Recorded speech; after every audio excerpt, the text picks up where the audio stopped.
ఏపీలో పెరిగిన పెన్షన్స్ పైన మీ స్పందన ఏమిటి?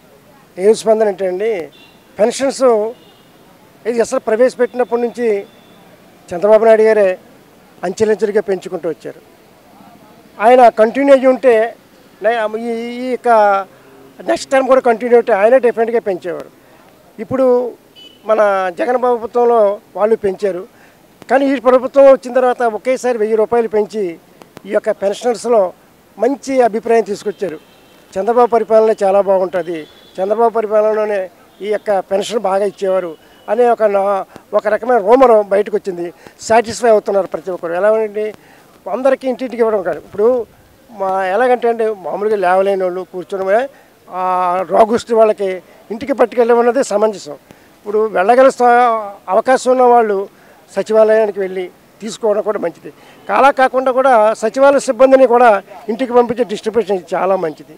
అలాగే నేను చెప్పేది ఏంటంటే 50 మందికి ఒక వాలంటీర్ అనేది భావ్యం కాదు. ఎందుకంటే ఈ నిరుద్యోగాలకి వాళ్ళకి కావాల్సిన వాళ్ళకి ఉద్యోగాలు ఇచ్చే దురుద్దేశంతోనే ఇలాగా వాలంటీర్ వ్యవస్థ ప్రవేశపెట్టినట్టుగా నాకు అనుమానం. ఎందుకంటే అంతమంది 50 మందికి ఒక అవసరం లేదు. ఒక వీధికి లేకపోతే 2 వార్డులకి ఒక వాలంటీర్ పెట్టినా బాగుంటుంది. అలాగే కంట్రోలర్ ఉంటాడు, అలాగా ఆటోమేటిక్ సెక్రటరీలు అందరు కంట్రోల్ ఉంటారు కాబట్టి అలాగా ఈ వ్యవస్థ మీద బాగుంటుంది. అందుకే ఎనీహౌ ఈ వాలంటరీ వ్యవస్థ వచ్చిన తర్వాత అడ్మినిస్ట్రేషన్లో పట్టుపోయింది. ఎంఆర్ఓ అని కానీ, ఈ పంచాయతీ బోర్డు స్టాఫ్ అని కానీ, ఏ ఆఫీసులకి చూడండి వ్యవస్థలో పట్టుపోయింది. వాళ్ళకి డైరెక్ట్గా వీళ్ళే అన్నీ చేస్తున్నారు పట్టుకెళ్ళి. వాళ్ళ నాలెడ్జ్ ఎంతండి, ఇప్పుడు గ్రామ పంచాయతీ వాళ్ళు ఉన్నారు, ఎంతో సర్వీస్తో నాలెడ్జ్ ఉన్న వాళ్ళు చాలామంది ఉంటారు, వాళ్ళు చేయడం. వీళ్ళు ఈజీగా అవుద్ది.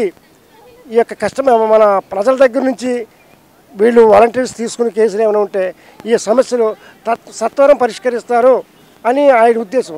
కానీ అలా జరగట్లేదు. వీళ్ళు ఏమవుతున్నారంటే, నేను ఎవరిని తప్పు పట్టట్లేదు వాలంటీర్ని, ఒక రకమైన నేను తప్ప వీళ్ళకి దిక్కెవరు లేదు, మేమే చెయ్యాలి, మా వల్లే అవుతుంది ఇదంతా అని ఒక దురభిప్రాయంలో ఉన్నట్టుగా మాకు గోచరిస్తుంది. కాబట్టి మీరు చెప్పినట్టుగా ఈ వాలంటీర్స్ని ఎక్కువ మందికి వాళ్ళకి ఎక్కువ హౌసెస్ కేటాయించి వాళ్ళ వ్యవస్థ కంటిన్యూ చేస్తే బాగుంటుంది. కొంత నిరుద్యోగానికి కూడా తగ్గించినట్టుగా ఉంటుంది. కాబట్టి అది పైన మీ అభిప్రాయం ఏమిటి? సూపర్ 6 హామీలు అంటే ఇప్పుడు పాత గవర్నమెంట్లో జరిగిన అవకతవకలు ఏమంటే, సంక్షేమ విషయంలో వాళ్ళు చేసిన పొరపాట్లు ఏమంటే, అప్పులు చేసి ఈ యొక్క అందరికీ పంచిపెట్టేసి ఉచిత పథకాలు పెట్టి వాటర్ బ్యాంక్ సంపాదించుకోవడానికి అనేక రకాల అప్పులు చేశారు. అవన్నీ దృష్టిలో పెట్టుకుని యాక్చువల్గా ప్రజలకు ఏం కావాలి, ఏమేం చేస్తే ప్రజలకి సంక్షేమం ఇచ్చిన వాళ్ళు అవుతాం, వాళ్ళ అభివృద్ధికి ఆంక్షిస్తామనే ఉద్దేశంతో వీళ్ళ సూపర్ 6 అని ఒక ఐటెం పెట్టారు. కాబట్టి అవి ఇంప్లిమెంట్ చేస్తే వాళ్ళు నాయకులు అనుకుంటున్నట్టుగా వాళ్ళ యొక్క ఆశయం కానీ వాళ్ళ ఉద్దేశం కానీ తప్పకుండా నెరవేరుతుంది. ఇదే బెస్ట్. అదే ఏపీలో ఇంప్లిమెంట్ చేస్తే తప్పకుండా సక్సెస్ అవుతుంది. మళ్ళీ ఇంకో 2 టర్ములు వాళ్ళే నాయకత్వం వహించి, ఎవరైనా చెప్పలేను, ఇప్పుడు ఎవరైతే ఉన్నారో వాళ్ళే తిరిగి మళ్ళీ నాయకత్వం వహించి ప్రజల చేత ఎనలేని మన్నలు పొందుతారని నేను నిర్మగర్భంగా చెప్పగలను.